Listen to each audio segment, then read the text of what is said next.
Good morning all of you. मैं doctor Ajay Kumar, principal of regional college of education Gaya. जैसा कि हमने कल थोड़ा सा आप लोगों को निर्देशन और परामर्श के बारे में बताया था कि एक्चुअली निर्देशन और परामर्श है क्या। तो हमने कल थोड़ा सा इस टॉपिक पर चर्चा किया था। आज उसको हम डीपली चर्चा करेंगे कि निर्देशन वास्तव में है क्या। जैसे क्या होता है कि प्राचीन काल में या आधुनिक काल में ही, हम प्राचीन काल को ही लेते हैं, तो प्राचीन काल में क्या था कि मानव एक दूसरे का आश्रित था। जैसे जैसे आदि मानव के रूप में हम लोग रहते थे, जैसे जैसे मानव की आवश्यकताएँ बढ़ी, मानव की ज़रूरतें बढ़ी, मानव के पास ऐसे तमाम स्रोतों का अभाव था, संसाधनों की कमी थी, उसको पूरा करने के लिए मानव ने और तमाम प्रयास करना शुरू किया। तो धीरे धीरे एक दूसरे पर परस्पर निर्भरता बढ़ती गई और उसी में कुछ ऐसी समस्याएं उत्पन्न हुई कि समस्याएं उत्पन्न होने के साथ ही व्यक्ति को ये कहीं ना कहीं से उलझा हुआ व्यक्ति महसूस करने लगा कि वो ऐसी परिस्थिति में हम क्या करें, क्योंकि ऐसा होता है कि सबके पास सब समस्याओं का समाधान नहीं होता। तो ऐसी कंडीशन में व्यक्ति ने अपने इष्ट मित्रों से, अपने परिचितों से, उनसे सलाह लेना शुरू किया।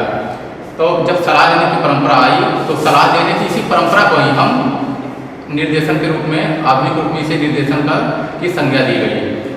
कहने का सही है कि निर्देशन एक ऐसी प्रक्रिया है जिसमें हम किसी दूसरे को सलाह देते हैं, किसी अमुक कार्य को करने के लिए उनसे जो है सलाह देते हैं।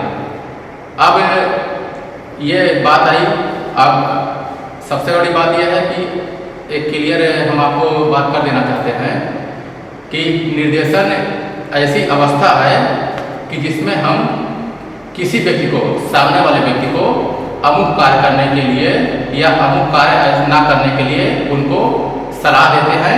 और सलाह का मतलब ये होता है कि हम उनको प्रेशर नहीं बनाएंगे कि हम आपको ये काम करना है। हम केवल उनको उस कंडीशन पर लाकर छोड़ देते हैं कि आप ये भी कर सकते हैं अथवा नहीं कर सकते हैं, लेकिन निर्णय आपको खुद लेना है। अर्थात सलाह हम ऐसे सिचुएशन में सलाह देते हैं कि अमुक व्यक्ति की समस्याओं का समाधान हो जाए और समाधान में व्यक्ति के ऊपर खुद निर्भर है, जो सलाह ले रहा है उसको खुद इस बात की निर्भरता है परस्पर कि हमारी सलाह को माने या ना माने। तो ऐसी कंडीशन में हम ये कहते हैं कि निर्देशन है। फिर अब जैसे फिर ये बात आती है कि निर्देशन की आवश्यकता क्यों पड़ी। हमने थोड़ी सी चर्चा किया है निर्देशन की आवश्यकता क्यों पड़ी। निर्देशन की आवश्यकता इसलिए पड़ती है क्योंकि प्रत्येक व्यक्ति एक दूसरे पर परस्पर निर्भर है और इसी कंडीशन में व्यक्ति के सामने तमाम ऐसी समस्याएं उत्पन्न होती है। अब हम मान लीजिए अमुक काम को ले सकते हैं। जैसे बच्चा है, बच्चा कक्षा 12 पास करने के बाद उसके सामने तमाम ऑप्शन होते हैं। जब 12 पास करता है उसके सामने तमाम ऑप्शन होते हैं कि वो मेडिकल के क्षेत्र में जाए या जो है ये इंजीनियरिंग के क्षेत्र में जाए अथवा टीचिंग लाइन में जाए। तो उस कंडीशन में व्यक्ति, बच्चे के सामने ये उस स्थिति में ऊहापोह में रहता है कि हम किस कैरियर को चुने जो हमारे लिए बेटर हो। अर्थात आने वाले उस कंडीशन में अपव्यय और अवरोधन की समस्या से हमको जूझना ना पड़े। अपव्यय या अवरोधन, अपव्यय हम उस कंडीशन को कहते हैं कि जहाँ हमारा कम खर्च है, मतलब कम खर्च में ही अवरोधन की स्थिति ना उत्पन्न हो। यानी अवरोधन कहने का आता है कि रुकावट। ऐसा ना हो कि हमारा बच्चा पर्याप्त निर्देशन के अभाव में ऐसे क्षेत्र में चला गया कि जहाँ जाने के बाद 1-2 साल पढ़ाई करने के बाद उसको लगा कि जो है हमको इस क्षेत्र में नहीं आना चाहिए था। तो उस कंडीशन हम क्या कहते हैं कि हमारा समझ भी गया और हमारे साथ रुकावट भी आई। तो इस कंडीशन से बचने के लिए निर्देशन की आवश्यकता पड़ती है ताकि अपव्यय और अवरोधन को कम किया जा सके। फिर निर्देशन के बाद अब हम मान लीजिए निर्देशन के बारे में आप लोग समझ गए हैं। अब थोड़ा सा हम चर्चा करेंगे कि निर्देशन के प्रकार कितने हैं। वैसे तो निर्देशन के तमाम प्रकार हैं, लेकिन मुख्य रूप से निर्देशन 3 प्रकार का होता है।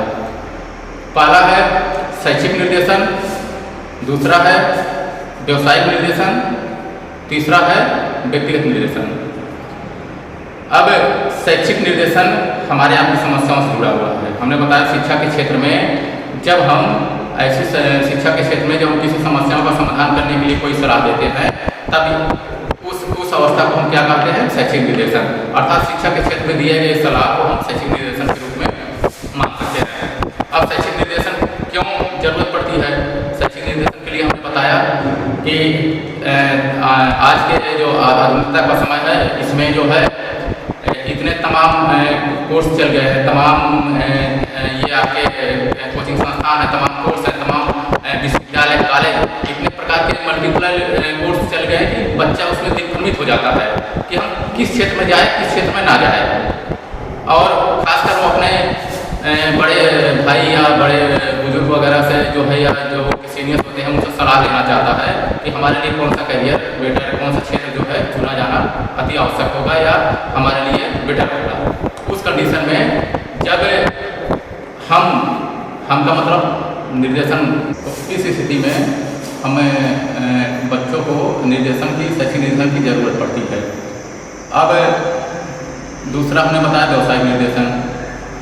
व्यवसायिक जब बच्चा शिक्षा प्राप्त कर लेता है तो उस कंडीशन में उसके सामने रोजगार की समस्या होती है कि हम शिक्षा तो प्राप्त कर लिए हैं, लेकिन हमारे लिए कौन सा रोजगार उपयुक्त रहेगा।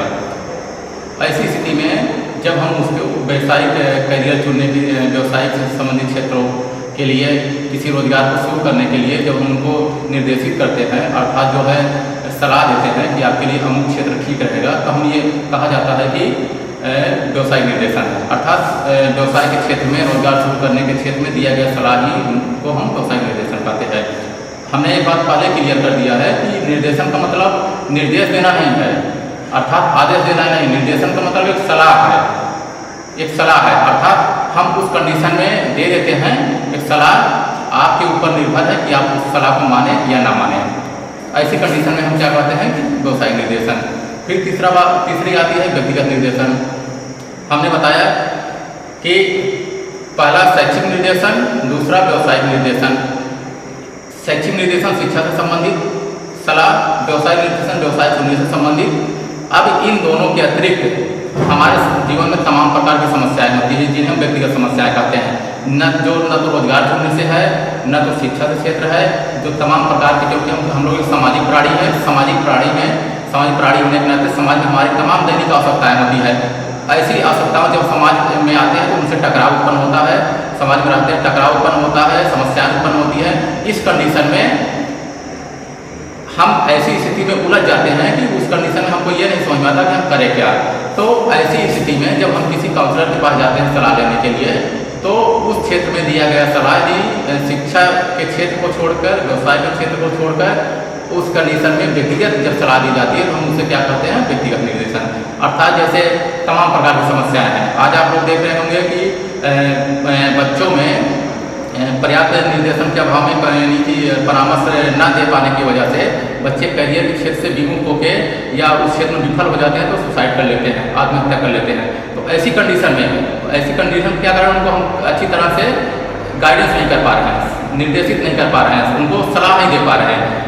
और ऐसी कंडीशन में जब हम काउंसलर के पास ले जाते हैं तो उस कंडीशन में जो सलाह दी जाती है तो हम क्या कहते हैं, व्यक्तिगत निर्देशन हुआ। तो अब समझ में आ गया ना निर्देशन क्या है। हमने बताया कि निर्देशन क्या है, जब हम किसी क्षेत्र में किसी समस्याओं से के सहायता के लिए जो हम सलाह देते हैं उसे हम क्या कहते हैं, निर्देशन।